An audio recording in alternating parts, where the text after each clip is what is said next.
We are going to have to act if we want to live in a different world.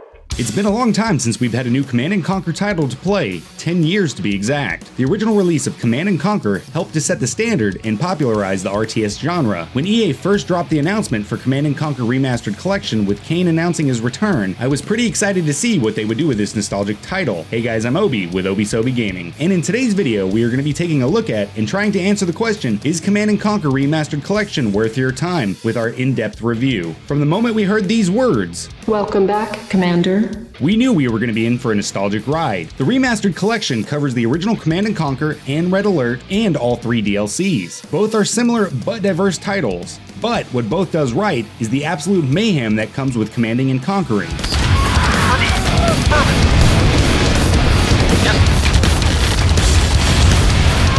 The original title follows the Global Defense Initiative and the Brotherhood of Nod, and both are yours to lead into battle. The Allies and Soviet, however, will be at your beck and call while playing Red Alert, and depending on what faction you choose, you will have different troops, land vehicles, and even air support at your disposal. As you play through this title, you will slowly unlock different buildings that offer a wide array of different uses from defense to surveillance. Let's take a look at the overall update and see if it's worth your time, starting with audio.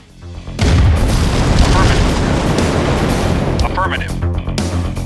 The early Command & Conquer titles always had amazing soundtracks, and I was surprised to see that these still hold up. Its mix of metal and synthetic is something I love about gaming from the 90s. The best way I can think to describe the soundtrack is to imagine if you mix the following soundtracks into one amazing mix of nostalgic listening. Take the metal tracks from the early Doom titles, mix it with the heavy inspired synth from Final Fantasy VII, and top it all off with the playful nuance of Spyro the Dragon, and you will have an exposition of flavorful music for your ears. Almost every track is interesting to listen to, and there's only one track in the entire game that I had found to be annoying. But to top it all off, Command & Conquer Red Alert was voted Best Soundtrack by PC Gamer back in 1996. The remaster does the original justice, and while many of the tracks were re-recorded, the original concept was well preserved. If the soundtrack does not get you pumped, maybe all the sounds of the different gunfire, flamethrowers, and explosions will. All the game's sounds blend very well, and if you turn off the music for the game, you will actually hear the wind blowing and the call of wild animals that get lost under the intense musical score. I will say, however, that the HUD voice notifications can be very annoying, and this is something that I had an issue with back in the 90s. You're constantly bombarded with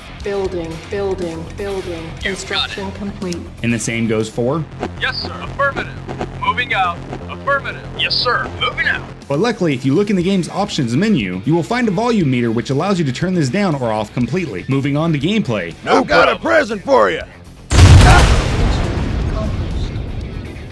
It's been a long time since I've played either of these two titles, but the gameplay still holds up very well. You will have to strategize to be able to defeat your foe, and typically you're outnumbered. While I won't say the game is overly difficult, it definitely has its moments where you will feel the odds are against you. With that being said, the AI is definitely not the most intelligent and will sometimes put enemies in locations that just don't make sense. And when you take them out, they will just spawn more in and return them to their unnecessary post. Each faction will offer different troops and different structures, and this helps to keep the gameplay from feeling repetitive. Depending on the faction you align with, your strategy might be different. Let's look at GDI for example. Typically they have stronger forces, but the Brotherhood has stealth and invisibility. Nod has flamethrowers that are good against other foot soldiers, and GDI offers grenadiers, useful for taking out buildings and armored vehicles as long as they don't run you over, and they will. I was really surprised with the overall diversity when it came to mission design. While I remembered most of the levels that allow you to build a base from scratch, I had forgotten about the stealth levels and the other missions that offer you limited supplies and troops. These games have done a great job with keeping things varied and are not too afraid to mix things up a bit, and this helps keep things fresh. I did run into an issue while playing Red Alert where I was given a small task force of various soldiers and a few engineers. The engineers look almost useless at first glance, but they have the ability to take over enemy buildings, handing its power and resources over to your control. When I tried to use the engineers, they ran inside and just caused damage to the building, rendering them useless. Without the aid of making extra troops, the level is unbeatable. This only happened when I was playing for the Allies, and I hope they will fix this soon. Occasionally, I will have to click multiple times to get a response from different troops, but this happens rarely and again needs a slight update. Overall, the gameplay is just as satisfying as it was when I was younger, and often forces me to think outside the box instead of taking a head-on approach. I did find that when I started, the game moved very slow at times, especially when waiting for my harvester to collect resources so I could have enough money to continue building or creating new soldiers. Luckily, the game does have an option to allow you to turn up the game speed, and I found myself turning this up or down on a regular basis depending on my situation. What's best about the gameplay is that it's lifted directly from the original source code, and this allows it to play exactly how I remembered it. The last complaint that I have about gameplay is that the pathfinding for your troops is horrendous and can sometimes get in the way. Let's move on to visuals.